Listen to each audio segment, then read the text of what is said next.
करते हैं IBPS PO mains की तैयारी आने वाले 20 दिनों में कैसे करना है।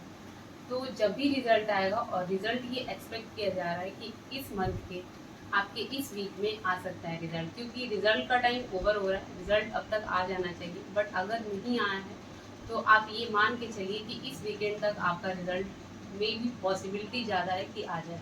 और जब भी रिजल्ट आता है, हार्डली IBPS की तरफ से आपको 19 डेज या मैक्स टू मैक्स 20 डेज का टाइम मिलता है कि आप मेंस की तैयारी स्टार्ट कर सकते हैं या मेंस की तैयारी आप कर सकते हैं। बट इन 19 डेज और 20 डेज में आप मेंस की तैयारी स्टार्टिंग से नहीं कर सकते। आपको इन 19 डेज और 20 डेज में सिर्फ आपको क्या करना पड़ेगा, एक फाइनल आपको कवर अप करना पड़ेगा, फाइनल एक टच देना पड़ेगा कि आप कैसे चीज़ों को ओवरऑल देख सकते हैं।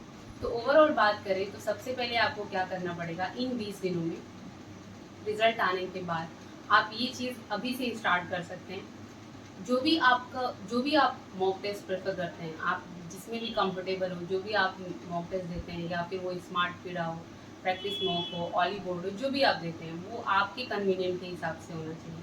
आप उस मॉक टेस्ट को फाइनल, उसके लिए आपको 3 घंटे उस पर देने की ज़रूरत नहीं है।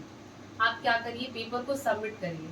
पेपर को सबमिट करने के बाद आप सारे सेक्शन को बैठ के एनालिसिस करिए कि क्वेश्चंस कैसे कैसे आ सकते हैं, हमें नए नए क्वेश्चंस कैसे अटेम्प्ट करना है। क्योंकि अब जो टाइम है ना, वो आप 3 घंटे बैठ के मॉक टेस्ट नहीं दे सकते हैं। क्योंकि आप 3 घंटे बैठ के देते हैं तो उन 3 घंटे में कहीं ना कहीं वो चीज़ें, आप कहीं ना कहीं डिप्रेस हो जाते हैं कि चीज़ें मेरे से अटेम्प्ट नहीं हो पा रहा है, और एक जो टाइम जाता है वो अलग होता है। तो आपको क्या करना है, सिर्फ मॉक टेस्ट सबमिट कर देना है और उसको एनालिसिस करना, हर एक क्वेश्चंस को एनालिसिस करना है, देखना है कि क्वेश्चंस पूछने का तरीका क्या है, किस किस टाइप के क्वेश्चंस आ सकते हैं। और फिर आपको क्या करना है, जितना हो सके करंट अफेयर्स रिवाइज करना है। मैक्स टू मैक्स अभी तक आपने अपने 3 मंथ्स या 4 मंथ्स के आपने करंट अफेयर्स कवर कर लिया होगा, क्योंकि IBPS क्लर्क का भी मेंस हो चुका है, वहाँ पे भी आपने तैयारी की होगी। अब सेम चीज़ें आपको रिवाइज करना है इसमें, 1-2 मंथ का और आप इसमें इंक्लूड कर लिए होंगे। तो आपको क्या करना है, करंट अफेयर्स को जितना हो सके ऑप्शनल फॉर्मेट में टेस्ट दीजिए। जितने भी साइट हैं, आप सब सारे साइट को फॉलो करिए, और सारे साइट से आप मंथली बेसिस पे करंट अफेयर्स देखिए और उसको जितना हो सके प्रैक्टिस करिए।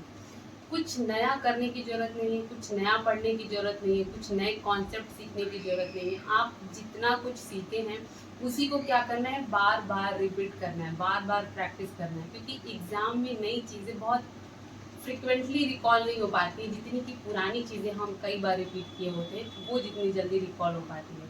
तो ये सारी चीज़ें करनी है।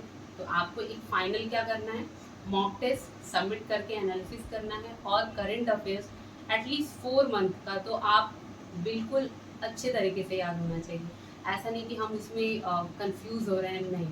इन 4 मंथ का जितना हो सके आप रिवाइज कर लीजिए, क्योंकि एग्ज़ाम में इसी 4 मंथ से ज़्यादा क्वेश्चंस देखने को मिलेंगे।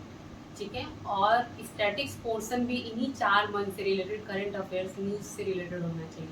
कुछ अलग से स्टैटिक्स का पोर्शन करने की ज़रूरत नहीं है। ठीक है, तो बाकी और ये ये ऐसा है, ऐसा माना जा रहा है कि नवंबर में आपका पेपर हो सकता है, और नवंबर के आई थिंक फर्स्ट नहीं तो सेकंड वीक तक आपका मेंस का पेपर हो सकता है। तो ये पूरा चांस बन रहा है।